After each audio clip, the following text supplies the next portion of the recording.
Hi everyone, welcome to another Pokemon trading card game, and today we have a match between Eli on your left and Andrew on your right.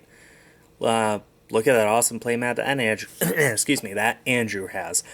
I think I've showed Andrew off quite a few times in previous videos. I don't remember the last time I showed off Eli, if I have at all. He hasn't played Pokemon in a while. He just recently started getting back into it. He did play a lot before though. But he always tended to play really fun roguish decks, I guess. Like when Dragon's Exalted came out, instead of going for like Ray Eels, I called it Eelquaza, but anyway, Ray Eels, he went for a Stunfisk deck, believe it or not. The Stunfisk from Dragon's Exalted, and he did pretty well with it. So that's just an example. That's the biggest one I could think of. That's the one that sticks out in my memory most because Stunfisk is Eli's favorite Pokemon. And, well, I'm not sure what he's playing here. I'm not sure what Andrew's playing either, so this will be pretty fun to watch. Basically, this took place during this past weekend. I wasn't able to stay for the whole thing, and I forgot to set up my camera for the first round, so this is basically the only match I recorded. Recorded. My tongue is a little bigger than usual today, I guess, because I keep tripping over it with my words. Anyway, well, I really don't know what's going to happen here. In this particular matchup, this was round 2. I ended up having to drop out after this. I did win my round with one turn. I don't remember exactly how. I was playing Seismitoad, and my opponent was playing some sort of fire deck. Basically, they started out with Charizard, and I got my Seismitoad and a Muscle Band out on my first turn, and I ended up going second, so I did 100 damage to the Charizard. Then he was unable to get a second basic out on his turn, so he just conceded before going back into my turn. So that was fun, and it happened so fast. It was actually before Andrew and Eli here even started their round. So I wish I knew what decks they were playing, but I can't skip forward and then skip back during a live playback. So I'm going to just, let me think. The rules for this were standard format, which means Phantom Forces cards were not allowed. Since Phantom Forces was released on November, I don't even know, 7 maybe? No, it wasn't 7. Like November 4 or 5, one of those. Since the new rule is that you cannot play with from cards from new sets until 3 weeks after the set is released, this tournament, even though it was unofficial, followed those rules. So I believe next weekend, this upcoming weekend, the rules are you can include Phantom Forces cards if you want, and Andrew cuts Eli's deck by just putting one card from the top onto the bottom. That is legal. You can cut your opponent's deck however you want. You can shuffle it. You could just do a simple cut like most people do. Okay, it looks like Eli is playing a Donphan deck and Andrew is playing a Virizion deck. Okay, I really don't know who to favor here. On the one hand, Virizion is probably the best counter deck to Donphan right now, just because it's able to hit almost everything for a whole lot of damage at any given point. So, but on the downside, if Eli is playing some sort of a deck that includes Sigilif or Suicune or something, then that means that Andrew is going to need a whole lot of plasma energy to red signal out the Donphan, or he might even need real Lysander cards and Pokemon catchers, which most Virizion decks don't play, but who knows, he might have teched some in just for such a matchup as this. I seriously doubt it. But anyway, so no Phantom Forces cards, which means we're not going to see things like, or we're not going to see, I don't know, Robo Substitute from Eli's end, for example. We're not going to see Head Noiser, Head Ringer, or whatever it is, the Team Flare card, which could be really helpful to Eli here, because he could attach it to Andrew's active Pokemon EX, and all of a sudden they need an extra energy to attack, to just do anything. And we see the best thing of all that you can possibly see at a tournament, the epic chocolate chip cookie. Oh my goodness, that is by far exactly what Eli needed right there, is a chocolate chip cookie. That might just win him the game right there, folks. I don't know what else to say. When you see a chocolate chip cookie hit your opponent's board, you better just concede because there's no chance you can do anything after that. So we do see Eli starting out with 2 Fampies, and Andrew starts out with Virizion, and looks like, well, both of them want to go first because Andrew needs 2 energy on anything in order to attack, and that means he's got to get those up and running as fast as possible. Eli would probably prefer going first because he has evolutions, and he'd be a turn behind in essence if he went second, but it looks like Andrew is going first. And on top of that, Andrew had the extra card from his mulligan. I believe that extra card was that grass energy.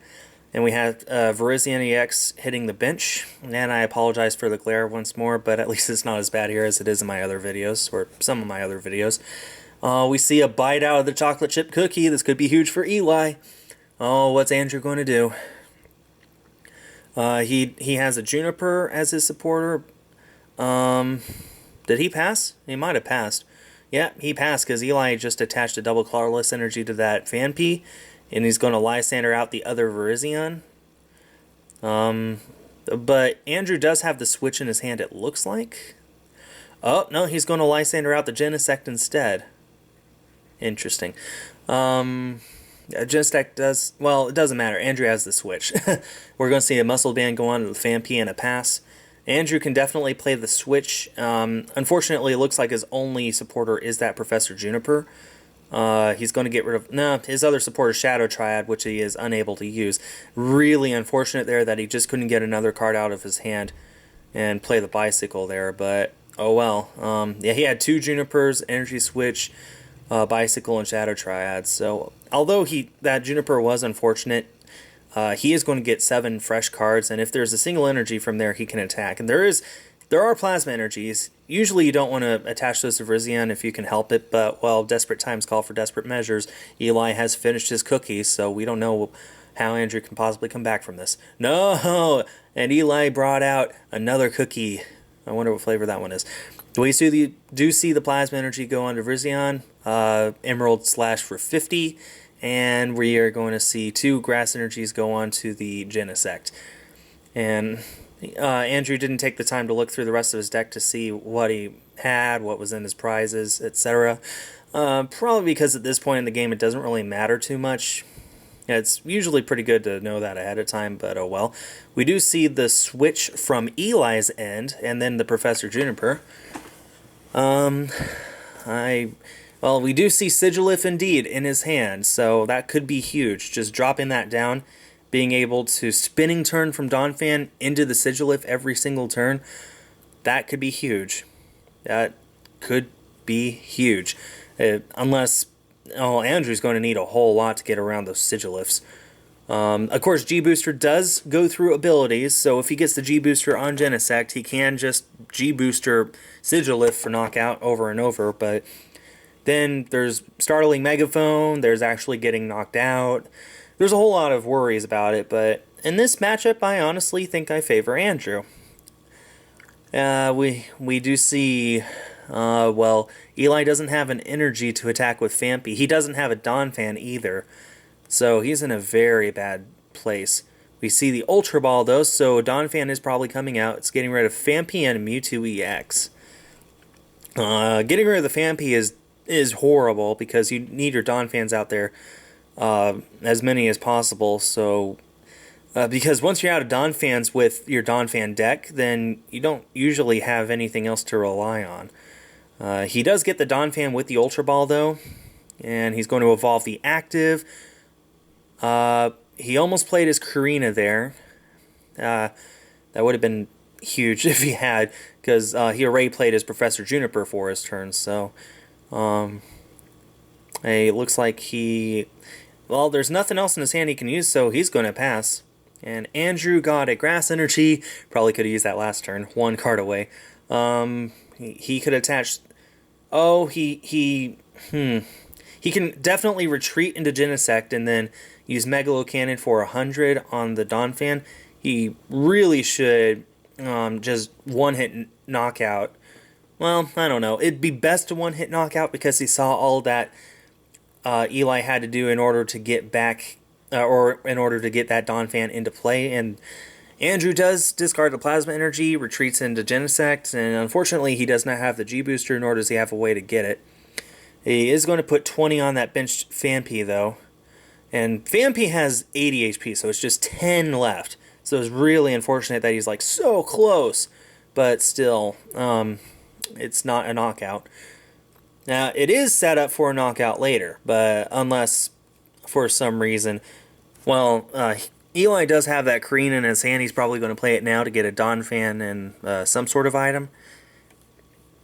That's what I would do, because one more Megalo Cannon, all of a sudden he's going to lose two of his, he's going to lose his Phanpy and his Donphan. He doesn't have an energy either, and he just used his supporter there. He could get Professor's Letter if he plays that, but if he doesn't, then I don't know what he should go for. He's going to get Computer Search, and I believe he does have two other cards in his hand beyond the Donphan that he just got, so yeah, he could Computer Search for an energy and Spinning Turn into the Sigilif if he wants, but he looks like he put it back in his deck. He's going to think about getting something else. In this situation, Andrew is just locked and loaded. If he gets the G Booster, I'd say good game, because he can go through Sigilif, it can one-shot Donphans, and then in the meantime, there's still that Megalo Cannon that can do, even if the Sigilif is active, he can still continuously do 20 to the bench. Unfortunately, he will still be racking up damage with Spinning Turn, but at this point, if it's all Eli can do to get a single energy for a single attack, then I think Andrew is just in the best of positions in the world. That being said, Eli did eat that cookie, and then another cookie, so it's anybody's game, folks. Eli's still looking through his deck. He will end up getting the Computer Search after all. Then he shuffles his deck. He could simply not. I mean, if you're going to use your Computer Search, then you don't have to, but might have forgotten that, might not even thought of it, might just be shuffling because it requires you to anyway, just to be extremely thorough. No, I don't know. He is still shuffling. Thoughts of cookies running through his head. Karina was his supporter for the turn, and in there probably would have been really good, because he could have end Andrew's hand down to 6. He could end himself up, but he didn't have the end. So we will just see the float stone on the Donphan and retreat into Sigilif and the Megaphone, and all of a sudden Donphan doesn't have free retreat. But neither does the Sigilif. The Sigilif, I believe, has a 1 or 2 retreat cost. It cannot retreat for free without a float stone. So we see the energy switch off of Genesect onto Virizion. Probably because, we do see the plasma energy onto Genesect and the red signal. I'm surprised he didn't bring out the Donphan with the energy attached, but I guess it doesn't matter. And then we see the N. I guess it was a little painful for Andrew to do that, seeing how hard it was for Eli to do almost anything, but I guess he just felt like he needed better cards, I guess. But Megalo Cannon here will knock out this Donphan, put another 20 on the benched Donphan, which will put that thing down to just 20 HP left. So if that Donphan remains, if it becomes active and remains active into Andrew's next turn, it'll be knocked out. If it stays on the bench and Sigilif is active, it'll still be knocked out. Andrew is just he's going to take an easy prize here and then an easy prize next turn. And then from there on, if Eli can't do anything, it's just a simple G booster until Andrew wins the game. He is going to just wreck Donphan. And, we're going to see, what these 6 cards are. They could be game changers. We see all sorts of things from Eli's hand. I saw a Raichu, a Psychic Energy. From Andrew's hand, we do see Genesect EX, a Mewtwo EX, and we see a Colress Machine. If there is a Plasma Energy left in the deck, it's definitely going on that Genesect. Remember, there's already one in the prizes, because, not in the prizes, in the discard pile, because that was discarded in order for Virizion to retreat. So already we've seen 3 of the plasma energy go into play. So Eli's probably thinking, well, he only has 1 red signal left, assuming there's 1 plasma energy left in his deck. Maybe it's prized. And if it's prized, then I'm safe. My bench is safe. But at the same time, not really, because, Megalo Cannon still does 20 to the bench. And we do see a bicycle for 2. And, well, it's a switch and a grass energy. Andrew's getting terrific cards, and Eli is not getting very good ones. We probably are just going to see the Megalo Cannon here. No reason for Andrew not to. It's going to get rid of 1 Donphan, which means basically there's only this other Donphan that's on the bench, and if there's another one that Andrew could potentially set up, but then that's it. And Andrew takes the first prize of the game. And Eli decided to promote the Donphan because he realized it doesn't matter. It'll get knocked out whether it's active or not, and better just have it active because Sigilif cannot retreat. We do see a muscle band and a strong energy. It looks like that in really helped him out. And then we do see an in from his hand too.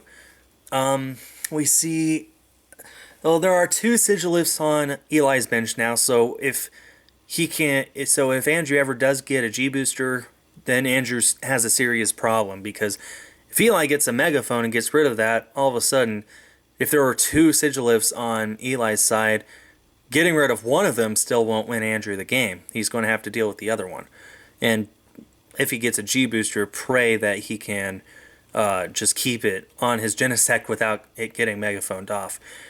And we see a Reshiram EX on the bench. I'm not sure if that was... Well, that is basically the only thing that Eli can hope to knock out these grass-type EXs with. But at the same time, after 1 Megalo Cannon and 1... if it were active, and there was 1 Megalo Cannon with a muscle band, and then 1 Megalo Cannon, if it's on the bench, then it's knocked out. It's very, very fragile. It's not as powerful as it was when it first came out, that Reshiram. It's all the way from Black and White base set, the very first Black and White set ever. That's how long it's been around. It was powerful then, and most people tech it into their decks now as a Virizion Genesect counter, but it's just not powerful enough sometimes. Sometimes it is, sometimes it's not. It all depends on the matchup. I know I myself have won matches against Virizion Genesect decks with a Reshiram, but there was a whole lot more that went into it than just play the Reshiram and Outrage and stuff like that.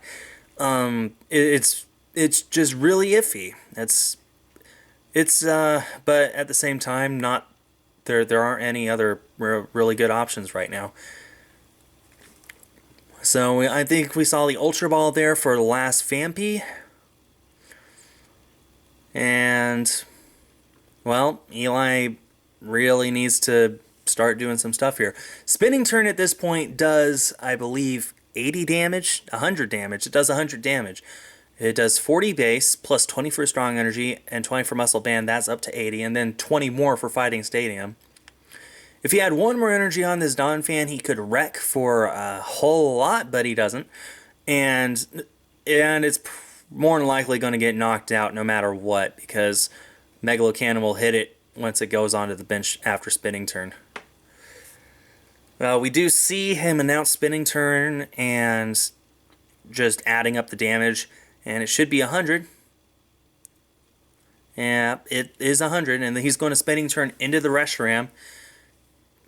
Now, Andrew's faced with a predicament. He needs to either red signal out something else to take a hit, or G-booster this Reshiram, or the last choice is to Megalo Cannon, put 100 damage on this Reshiram to knock out that Donphan. But then the Reshiram will have 100 damage, which means its Outrage is going to do 120 base damage times 2 for weakness against these grass-type EXs, which means if he uses Megalo Cannon here and Eli gets a double colorless energy, all of a sudden he's going to have a bad time.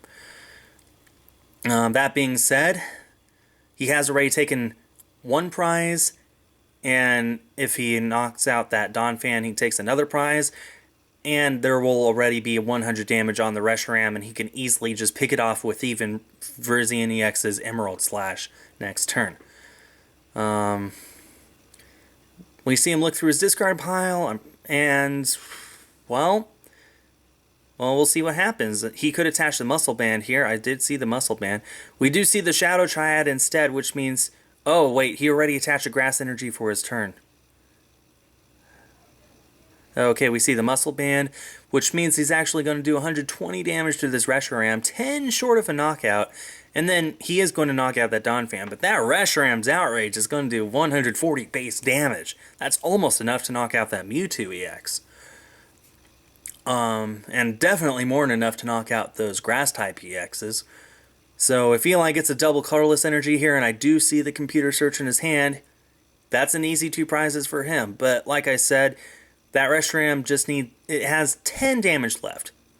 10 HP left, so anything touching it is going to knock it out. You could have that Mewtwo EX just blow on it, and it's going to get knocked out. So he is going to probably get 2 prizes here, but at what cost? He did play his computer search. We didn't see what he got there. Oh, well, he put it back. He put it back in his deck. And he did get the double colorless energy there. Which means that Genesect EX is probably going to go down. That is a little devastating for Andrew, but not really. He will lose a Plasma Energy, Muscle Band, 2 Grass Energies, and of course his Genesect out of it. But then he could just put up his Virizion EX, not only knock out this Reshiram with Emerald Slash, but then get 2 more Grass Energies into play on his end. So it's really a fair trade-off, I think. And then we see the Juniper from Eli's hand. His turn is not over yet. We see the Muscle Band. It's not going to make any difference, so he's going to attach to that Phanpy. I would definitely have waited till a little later, when I was actually ready to attack, just in case Andrew gets the Megaphone. And we do see the Float Stone on Sigilif, and we're probably going to see Outrage right here. He's already attached an energy for his turn, so that strong energy cannot go onto the Phanpy. And I didn't see what else was in his hand. We will see the Outrage for knockout, I think. Or maybe he's just pointing his hands for the fun of it. Mine is not to question, only to commentate. Well, we do, in fact, see the Outrage for knockout. I think that was a whopping 280 damage after weakness. Reshiram is powerful, but, well, say if Andrew had a Deoxys EX on his bench, that would have added another 10 damage and it would have gotten knocked out. So, we do see him promote the other Genesect, actually. Interesting. 1 Grass Energy is all he needs to knock out this Reshiram and then put 20 on that Phanpy. But, well, does he have it in his hand? Well, he has a Plasma Energy. I think he actually needs a Grass Energy. Oh, we see the Plasma Energy go onto the Genesect, Red Signal onto Phanpy, and Skyla, that'll probably get an Energy Switch. Yep, there's the energy switch. That was perfect. Okay, and then we see the Megalo Cannon for knockout and 20 to the Reshiram, and that is knocked out. And Andrew just got 2 more prizes. A very good play on his part. But he is in a bit of a predicament. Now he's up against 2 Pokemon with Safeguard, which means his Pokemon EX cannot hit it, and Pokemon EX is all he has. So, Eli, well, I don't know what he's hoping for here. All of his Phanpys are gone. All of his Donphans are gone. He got rid of his Mewtwo EX earlier. If he has any other Pokemon besides these Sigilifs, well, there's a Hawlucha and a Strong Energy, so, well, I guess he does. But still, he cannot win 5. He cannot earn 5 more prizes with just that Hawlucha. They both know it. This is going to be a huge stalling game as Eli is going to try and scrape up a victory here. I believe we saw the end from his end. I think Andrew's getting 2 cards here. Eli's getting 5. That end could be huge. As I said earlier, Eli with his cookie, that might just be paying off now. Thinking ahead, good job. Let's see now. He could have just left the 2 Sigilifs there and then found a Megaphone and hogged it until G-Booster came out, and then he could, even if one of his Sigilifs got knocked out, then he could scrapper away the G-Booster and then just hope that Andrew didn't have a Shadow Triad. He's already played 1, and I think he discarded 1 earlier. So unless he plays more than 2 Shadow Triads, I'd say he's in a... that is 5 supporters. maybe 4. Yeah, that was 4. I'm sorry. Eli got 4 cards. And we do see the retreat into Halucha and flying press for 100. Of course, that Halucha, I believe, only has 90 HP, so it's going to go down to this Genesect. Then Andrew will be down to just 1 prize. But that 1 prize, he can't get it if Eli has nothing but Sigilif. Let's see, we have nothing from Eli. He's just going to pass. And Andrew, he probably... There's the G-Booster, and we do see G-Booster for knockout on Sigilif. Yeah, like I said, Eli hasn't been playing the game very much. I think he was just questioning there. Well, he was questioning why G-Booster went through it, but it goes through all effects on the opposing Pokemon, and that includes abilities. So, there you have it, guys. Andrew with his Virizion Genesect deck. Old Faithful, won against Eli and his Cookie.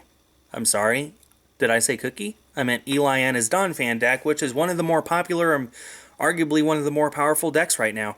But, well, that's just what happens. Sometimes the older decks just triumph the new ones, no matter how good they are. So, I hope you enjoyed this video. A very good match between Eli and Andrew. I'm very glad to have captured it on camera and showed it off to you guys. And thanks everyone for watching, and stay tuned for more.